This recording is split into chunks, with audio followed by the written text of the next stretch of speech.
Good morning student. ધોરણ 8 વિષય હિન્દી. એની અંદર પાઠ પહેલો પત્ર એવં ડાયરી. તો કે પત્ર એવં ડાયરીની અંદર આપણે ગઈકાલે ગયા વિડીયોમાં 3 પત્ર જોઈ ગયા. તો આજે ચોથો પત્ર જોઈએ, અનુમતિ પત્ર. તો કે અનુમતિ પત્રની અંદર શું હોય?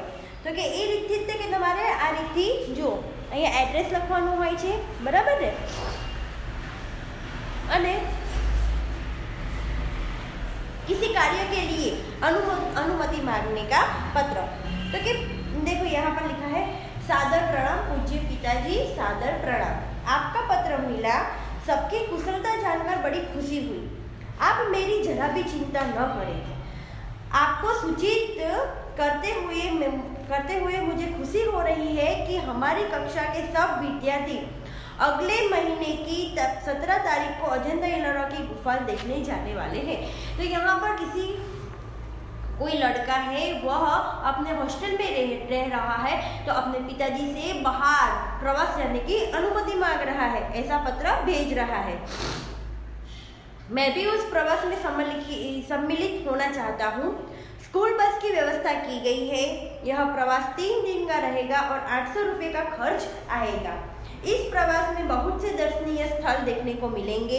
मेरे सभी साथी मनीष, शाहिल, श्रेया, जाकिर, वहीदा, गुरमीत और डेविड भी प्रवास में जाने वाले हैं. मैं भी इस प्रवास में शामिल होना चाहता हूँ.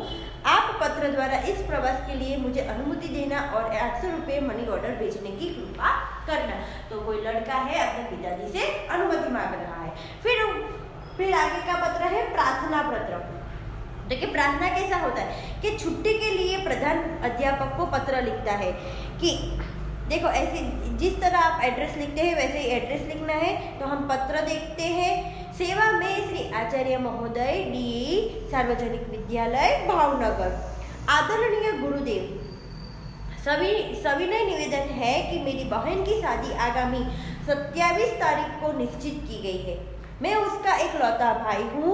हम लोगों को यहाँ शादी की कितनी धूम रहती है, इससे तो आप अनजान नहीं हैं. फलतः मैं 24 से 28 5 दिन तक विद्यालय में उपस्थित नहीं हो सकूँगा. पिताजी को पत्र इस प्रार्थना पत्र के साथ भेज रहा हूँ. आशा है आप मुझे यह अवकाश प्रदान करने की कृपा करेंगे. इसके लिए मैं सदैव आपका कृतज्ञ रहूँगा. आपका आज्ञाकारी छात्र मनोज पटेल.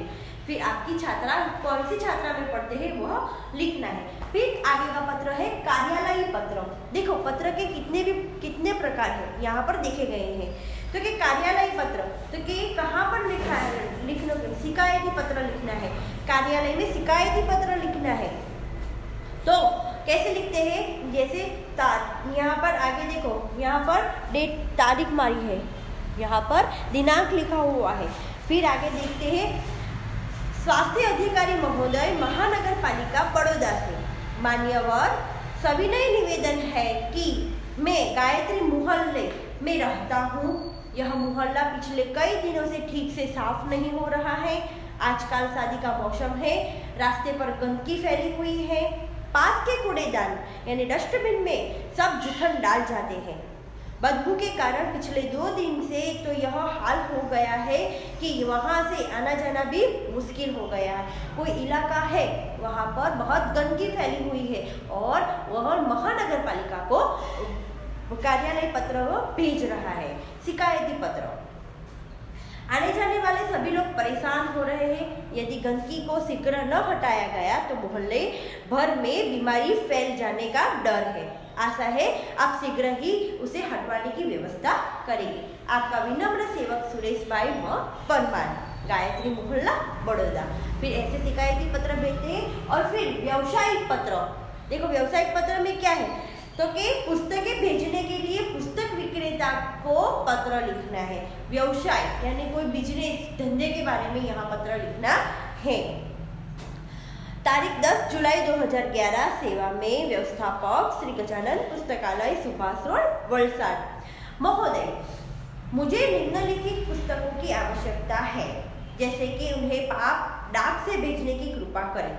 फिर कौन सा पुस्तक आप लोगों को चाहिए वो लिखना है यहाँ पर. फिर नन्हा कोश, नालंदा विशाल शब्द सागर, बृहद हिंदी शब्द सागर शब्दकोश, साहित्यिक मुहावरा लोकाकित कोश, ये सब लिखना है। कृपया उपयुक्त पुस्तकें उचित कमीशन काटकर शीघ्र ही VPP से भेज दीजिए। भवदीय प्रतीक्षा, भाव शांति भवन, MG रोड, राजकोट से लिख रहा है। तो यहाँ पर हम पत्र कैसे पत्र किस तरह लिखे जाते हैं वो हमने समझूती ली। फिर आगे देखते हैं डायरी लेखन। देखो डायरी कैसे लिखते हैं मैं यहाँ पर दिखाऊंगी आप लोगों को, उसकी क्या विशेषता है, उसकी क्या लाभ है और क्या होता है उससे। तो कि डायरी लेखन, तो कि डायरी शब्द अंग्रेजी भाषा का है, डायरी शब्द हिंदी भाषा का नहीं है, अंग्रेजी भाषा का है। डायरी के लिए हिंदी में दैनंदिनी, दैनिकी आदि शब्दों का प्रयोग किया जाता है। डायरी में निजी जीवन में प्रतिदिन घटित घटनाओं का लेखा जोखा रखा जाता है। जैसे सुबह हम उठते हैं फिर रात को सोते हैं, उस अरसे में उस समय में दिन में क्या क्या क्रियाएं हुई, क्या क्या दिनचर्याएं हुई, वह सभी यहाँ पर लिखना है। डायरी के पढ़ने से किसी व्यक्ति के जीवन में घटित घटनाओं, कार्यों तथा तथ्यों की जानकारी प्राप्त होती है। डायरी में व्यक्ति घटित घटनाओं के साथ साथ अपने मन में उठी प्रतिक्रियाओं की अभिव्यक्ति भी अंकित करता है, इसलिए उसमें वैयक्तिकता होती है। डायरी प्रतिदिन साप्ताहिक, पाक्षिक अथवा मासिक लिखी जा सकती है।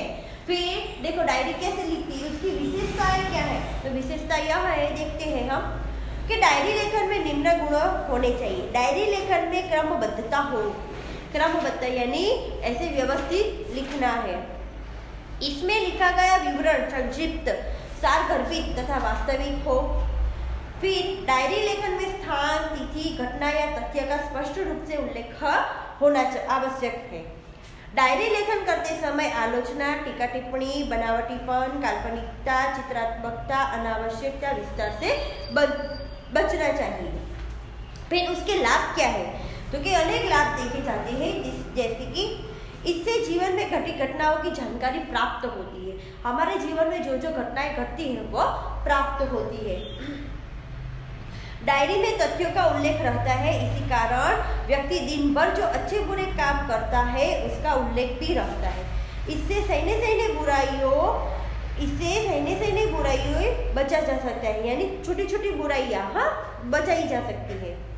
डायरी ही ऐसा दस्तावेज है जिसे पढ़कर किसी व्यक्ति के जीवन के पिछले अनुभवों तथा घटनाओं की जानकारी और वह भी संबंधित व्यक्ति के शब्द में प्राप्त की जा सकती है। जैसे उदाहरण के लिए यहाँ पर 2 डायरी लेखन का हमको उदाहरण दिया है। जैसे कि पहला, अपने नए विद्यालय के पहले दिन की घटनाओं को अपनी डायरी में लिखिए। तो कि आज नए विद्यालय में मेरा पहला दिन था, मन में विभिन्न प्रकार के विचारों की उथल-पुथल चल रही थी तथा अनेक अनजानी आशंकाएं अनायास ही मुझे डरा रही थी। 9 बजे पिताजी के साथ मैं अपने नए विद्यालय आदर्श मंदिर में पहुंचा।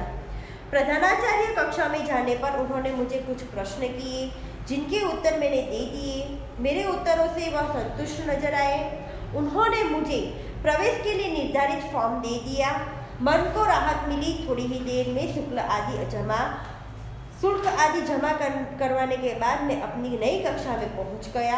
अपने नए दोस्तों, अध्यापक और आचार्य से मिलकर ऐसा नहीं लगा कि मैं नए विद्यालय में आ गया हूँ। तो यहाँ पर दूसरा भी उदाहरण दिया गया है, वह आप लोगों को अपने आप पढ़ना है और देखना है। फिर हम अगले वीडियो में इसके प्रश्नों के उत्तर का